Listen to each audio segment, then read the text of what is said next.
Not from Giuseppe's studio, it's the Lombardi and JP Talk Sports Podcast. I'm your boy, Scotty P. They, them boys, Lombardi and JP.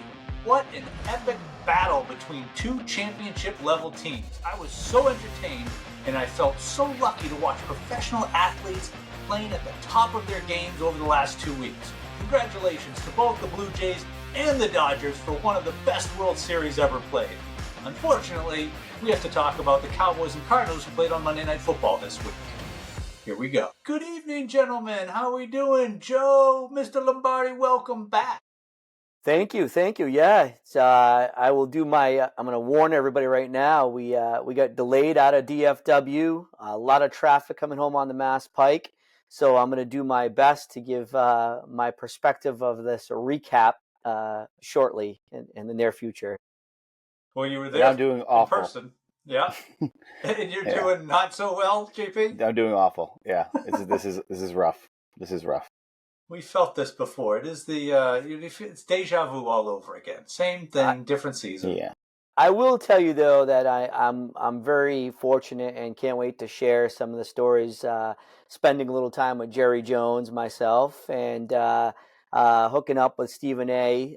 Down there in Dallas at Texas Live. So there's some cool stuff that did occur. The game itself, not very cool, obviously, but there were some cool perspectives of what went on down in Dallas this weekend for sure. Yeah, I was disappointed you didn't give Jerry a little punch to the gut when you were standing next to him.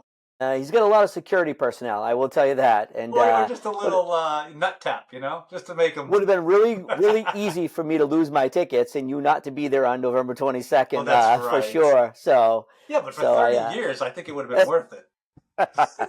For the 30 years of frustration he's put us through. Yeah. 29. Right.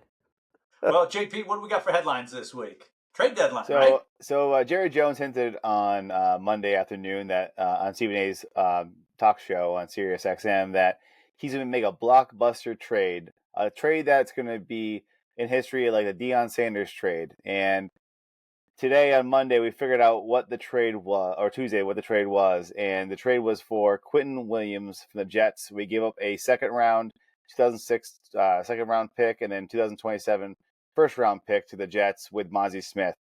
And then we also got Logan Wilson from the Bengals, which we gave up only a seventh round pick. So, blockbuster. I don't think it's really a blockbuster. I don't think it makes us that much better. But I don't know, Joe, what do you think?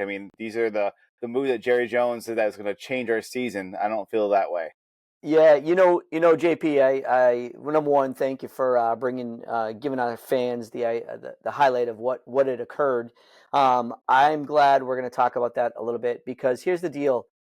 I don't believe any trade can fix what we have going on right now. This is a trade I think that this is two trades that we obtained that are going to be more to build a nucleus and get better. So if anybody thinks that these pieces are going to automatically fix the defense and there might be a playoff run, I sadly think you're mistaken.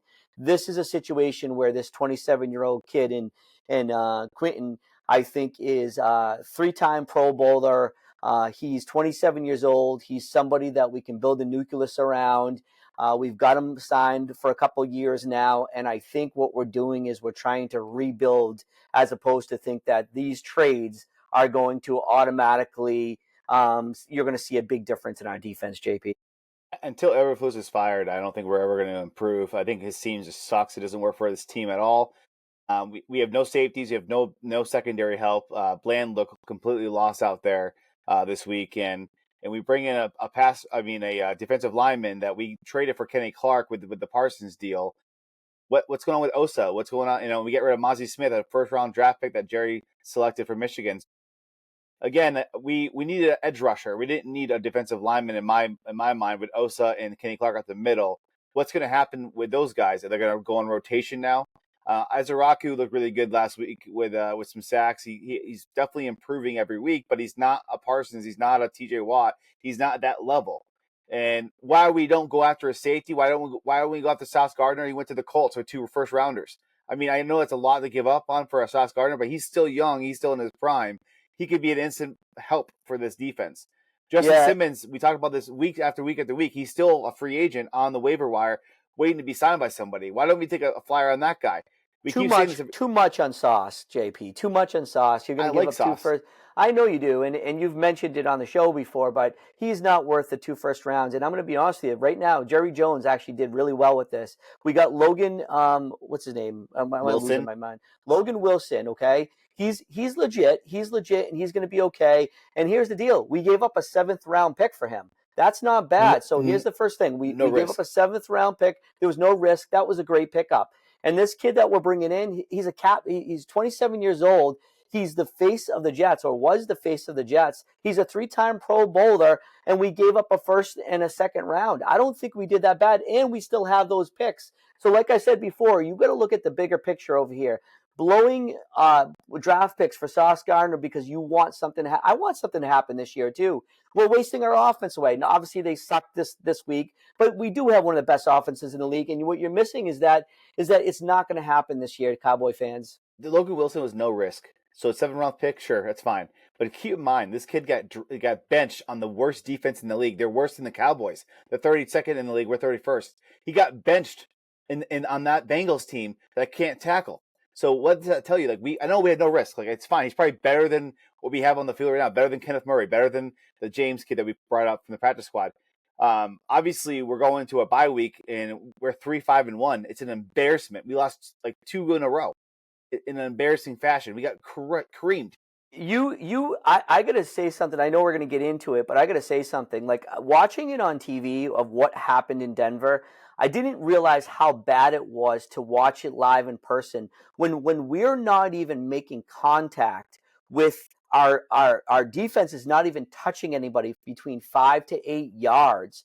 It is absolutely astonishing to watch this. The boos that were coming out and the frustration with the fans sitting in the stands and at the stadium club, and to hear the outrage. I can't wait to talk about it when I was at Texas Live watching Jerry Jones sit with Mike Lervin, DeMarcus Ware, and Stephen A. Smith, and they were hashing this out, and he was getting booed, man. We were at the sports arena. He was literally getting booed like you wouldn't believe. It is the culture, and what is going on in Dallas right now is very scary. I just don't understand how we make Jacoby Brissett look like a Pro Bowl quarterback, like he's some Aaron Rodgers. I don't get it. He was 21 for 31 passing, 261 yards, and 2 touchdowns. He killed us, and he had a rushing touchdown as well. Yeah, but listen. Let me interrupt really quick, because here's the thing too. The defense, the Dallas defense sucks. We already cover this, okay? Every week we cover it. The Dallas sucks. We get it. The defense sucks. But what we're missing right now is this. Our safeties in our secondary, they're 3rd and 4th strings. They're not even football players. They're not even was playing. Bland was the only one, and Bland looked like he was lost. Harrison Jr. made him look so bad. I don't know if you saw it on TV. CeeDee Lamb looked up at the camera, and he caught him by surprise, being like, "Oh my God, Bland, where were you? What did you do?" Opens besides Bland. My point of the matter is, besides Bland, it's really hard to evaluate the Dallas defense in the secondary and our corners, because there are 4th string players on that team right now. So bad, dude. It was so bad. Yeah. And again, the fans were clearly booing Eberflus, clearly booing him, because every time we get a stop on 1st and 2nd down, when 3rd down happened, 3rd and long, so many times, 3rd and long, we get a sack on Jacoby Brissett, but on 3rd down, a couple of times, Trey McBride wide open in the middle of the field. We are just, the zone does not work. The zone defense does not work. Again, Gary made it sound way more juicier on the Stephen A. Smith show about these trades, that we're going to go after somebody in a Deion Sanders-esque trade. It was nowhere even near that. That's why I was mentioning Sauce Gardner, because if you got Gardner, I'm thinking that in my head when he's talking about Deion Sanders, comparing this trade as today of what he had to do back in the 90s when he brought the team in, talked to the team about bringing this player in, how much this guy's making. He did that whole thing. He talked about that on Stephen A's show. And then I'm thinking, we're going to get Sauce Gardner. We're going to get somebody like a cornerback that's going to change the game, a lockdown corner. And then we get Quinton Williams, which I think he's a great pickup he's a young 27-year-old. I get it, the whole thing. It's great. 3-time Pro Bowler, a lot of pluses. But we traded for Kenny Clark in the offseason for Micah Parsons to fill that role. So obviously he doesn't feel good about Kenny Clark in that acquisition, because he's not working out. We still can't stop the run. we still have the same problems we did last year. And we're going to our bye week, and like I'm to the point like we should have been sellers, not buyers. We should have just sold all the big contracts, get rid of everybody, and start over. Because this team is not even close to winning a Super Bowl. So not even close. Let me share something with you, and it's funny because I was sitting in the audience, like I said, when Jerry was talking about this on Monday afternoon with Stephen A. Smith, right with him. You know what I mean? Talked to him after the game. I talked to him after the interview, shook his hand, took a nice picture with him. Hopefully our producer can throw that up there because I think it's pretty cool. But I will tell you this, he was talking about, just like we were talking about, we needed, this was a must-win game. And in addition, the Raiders would be a must-win game in order for us to be potentially on the outside, just about looking in on a playoff spot. But I'm going to tell you something. After Jerry made these comments, you know what Troy Aikman said? And I'll read it right here. He may want to cancel that trade. I don't think one player from what I've seen tonight is going to make a difference for this group. They are beyond bad. That's Troy Aikman saying kind of what you're saying. Hey, listen, why would you have done that? And that goes back to what I was just talking about. What we exhausted in draft pick with our 7th round draft pick and what we got with a kid that we can maybe build a nucleus around wasn't bad. So that's why I'm not overly upset that we didn't bring in Gardner, because you know what? We would lose more draft picks and be an average team. We know we're not going anywhere this year. And shame on, you know who we need to blame for this, JP? You know who needs to be blamed? Trevon Diggs, because he got paid $90 million, whatever freaking money he got. And you know what he's doing? Who the hell knows? He's home right now, got paid, doing nothing. Bland, Malik Hooker, hopefully if Ravel comes back, Overshown. So you can't, I'm frustrated. I traveled all weekend long. I watched this disaster happen just like you did, and I'm frustrated. But whatever we did, including your boy Gardner, was not going to make us a playoff team. Just wasn't. If we got like a Bradley Chubb from the Dolphins or Phillips from the Dolphins, like the Eagles every year seem to make their defense better. They got Alexander from the Ravens, who's an all-pro cornerback from the Packers and the Ravens. They got Phillips from the Dolphins, and they got a backup running back, Michael Carter, which is whatever. But those two guys, Alexander and Phillips, makes Philly a better defense. They're missing a corner, and they're missing a pass rusher, and they got both. They do something every year. The GM for the Eagles is probably the best in NFL. I hate to admit it, but he's probably the best. And they always get the right players at the right time to make a run. Jerry Jones always gets it wrong. He always gets it wrong. The last time he did a good thing was when he traded for Amari Cooper. That was the last deal he made. I can say that really changed our team and get us more competitive during those years. I don't like. Why are you not happy? You're not happy with the move they made? No, because I rather sell it. I rather sell it and sell it. So who are you going to sell? Who are you going to sell? Who are you going to get rid of? Well, we got rid of Mozzie Smith. I thought that was a hell of a move. He's getting better. Are you shitting me? He's getting better. Let him start over. We couldn't even get rid of him. That's a wonderful move. What would have made you extremely happy? These two guys and one more guy. You think that would have been changing the difference maker? I think you really think so? I think we get Bradley Chubb. We get a safety like Justin Simmons, and we get a Sauce Gardner. Yeah, that defense is a lot better. We have better personnel on the field.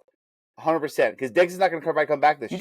You just named 3 players on top of the 2 players. We're going to get 5 guys. I think you save. How does that happen? I think you take the picks for Quinton Williams, you give them to the Jets for Sauce Gardner instead.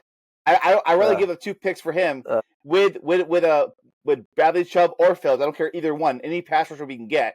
JP, with a safety. If you can't get any pressure, I don't give a shit who your corners are or your safety is. If you can't get any pressure, you just said it yourself. Jacoby Brissett looked like freaking Tom Brady out there this weekend. If there's no pressure on that quarterback, I don't give a you know what. We had pressure. Who the corners are. We had pressure this week for the first time ever. Yeah, I can say we got pressure. The defensive line played well. They got 5 sacks. Listen, only on 3rd down. Every time we had a 3rd down, we sucked. They were going 15, 19 yards. That's what I'm saying. 3rd and 19.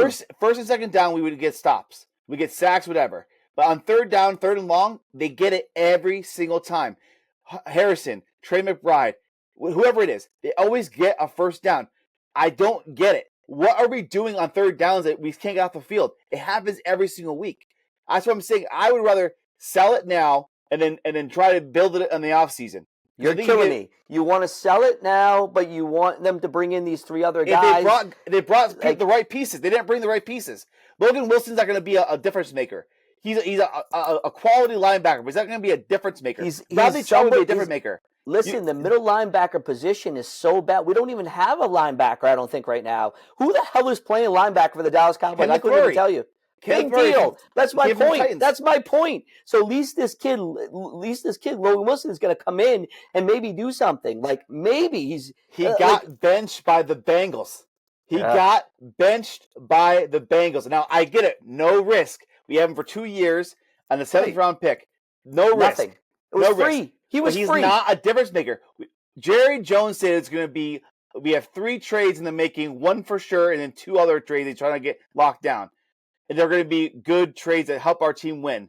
Logan Wilson doesn't help our team win right now. He doesn't. Overshown's going to come back, and hopefully he plays like he can play.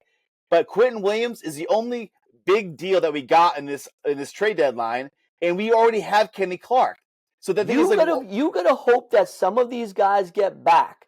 Malik Hooker, Revelle. You gotta hope some of these guys, Trevon Diggs. You gotta hope some of these guys come back that were expected to play football, participate, and contribute to the defense. If Diggs is healthy, then I say trade him right now. But because he's on the IR, we can't trade him. I would have got rid of Diggs and Bland. They both suck.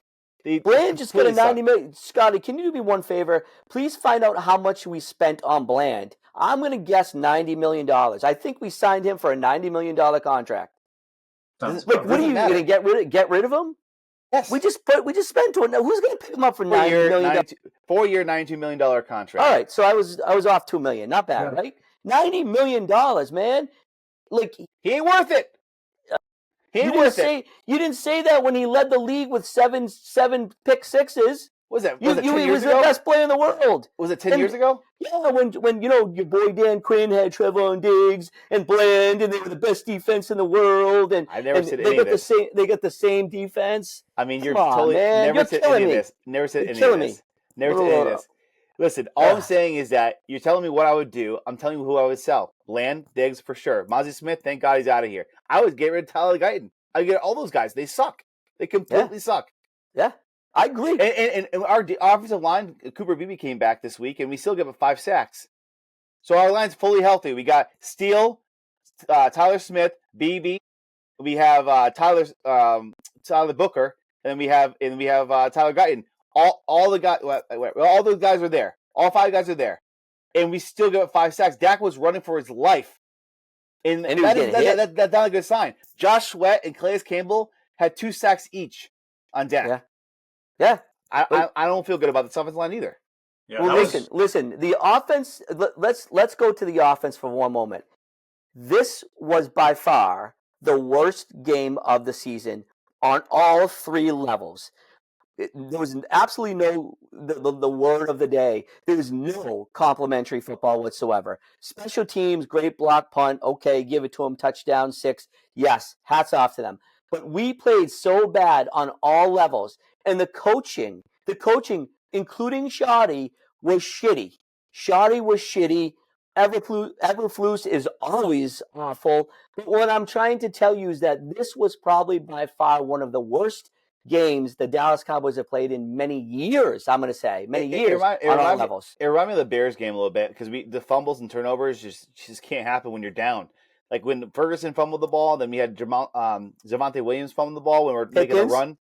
Pickens run the ball. Yeah. What about Pickens' move? Like the huge play at the game at the time, trying to crawl back in the game, and he's taunting, showing him the ball. Like we're down. You're 3-5, Pick. You're 3-5, and you're showing them up because you made a catch. Yeah, are you kidding me? That didn't kill us because we actually made a play, got a first down after that. But all I'm saying is that my point is that it's garbage. It's lack of discipline. It's garbage. I don't blame Scotty for Pickens' behavior because he's been that way since he's been in the league. That's why he's done very well. Pittsburgh. Well, I was going to say Pittsburgh. The true colors of Pickens may be coming out, and I think one of my concerns is as the season starts to go south, we may see more of that. He was on his best behavior. He's on a 1-year contract. Things don't go his way here, and the team starts failing. Well, I'm I concerned don't know. about that. Pickens, nobody's going to change him.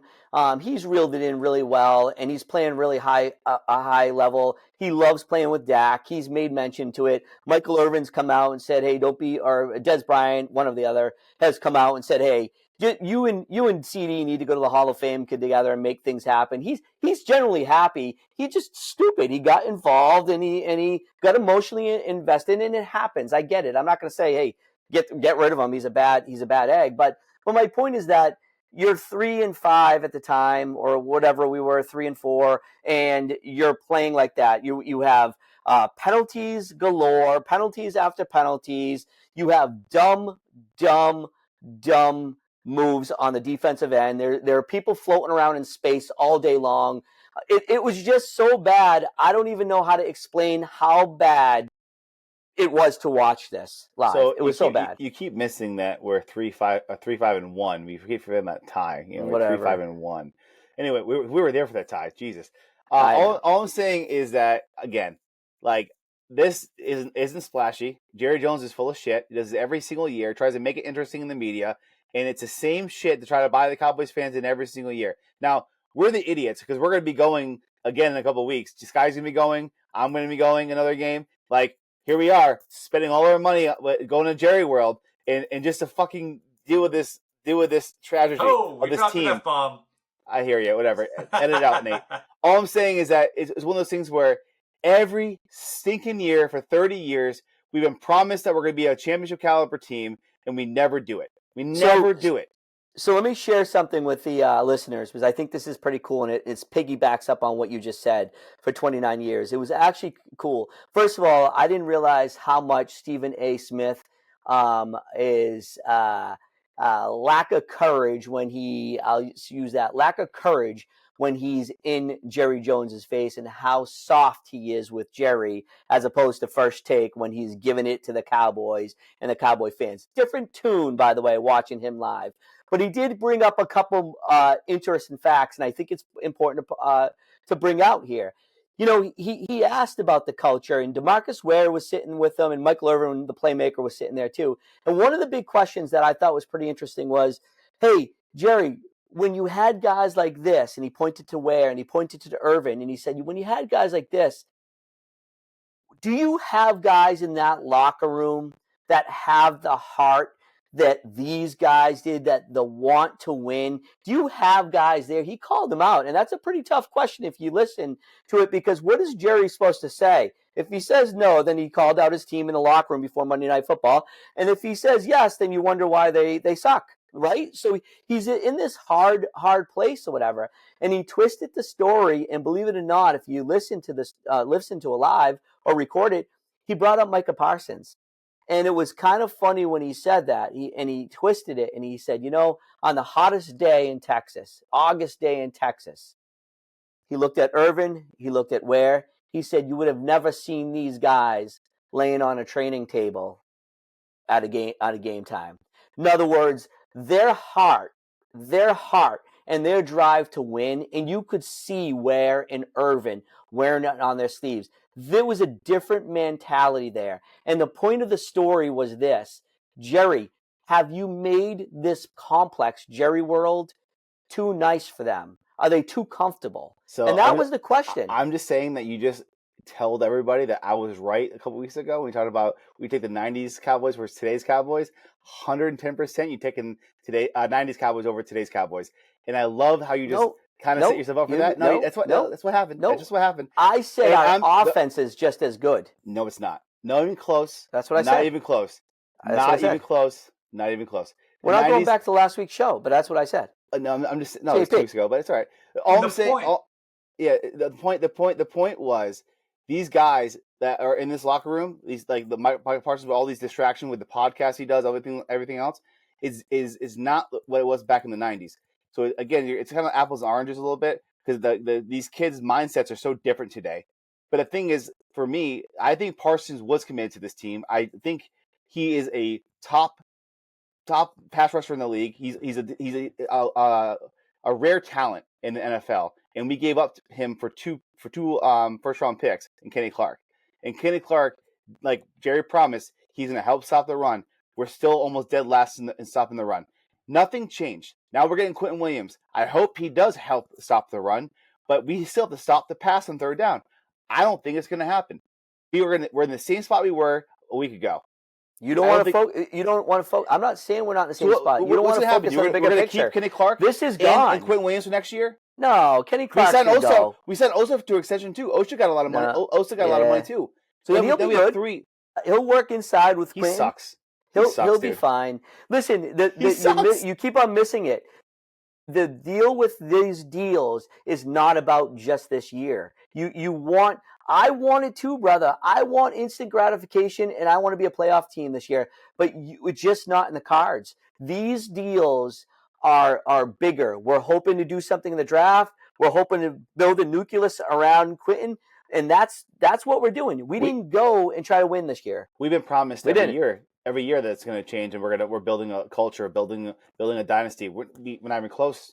The Patriots beat us, and they were a dynasty like 5 years ago, and now they're back. They're 6-2. We're a laughingstock in the NFL. We're as good as the Jets and the Jaguars, like we were saying. The Jets and the Jaguars had more recent success than we have in 30 years.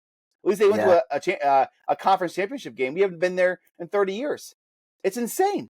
Let me ask you this. Let me throw this at you. Truthfully, think about this. And Scott, I'd like to get your opinion on this too. I'm going to be the host tonight. Let me ask you. Oh, we're going heavy. That's it. You ready? Jesus. Would Micah Parsons, if Micah Parsons was on this team right now, and be honest with yourselves, both of you, if Micah Parsons was on this team right now, would we be any much different than where we are right now? Truthfully, think about that. We would have one less first-round draft pick, but one of the top pass rushers in the league. So to me, I think we're in better shape. Because I would say we would have Osa up the middle with Mozzie Smith. It's the same thing as Kenny Clark and Osa. Same thing as Quinton Williams. I don't think he's not going to be that big of a deal. What would our record be? What would our record be? I'm sorry. I should rephrase this. But would we have my point. Any more wins? That's what I want to know.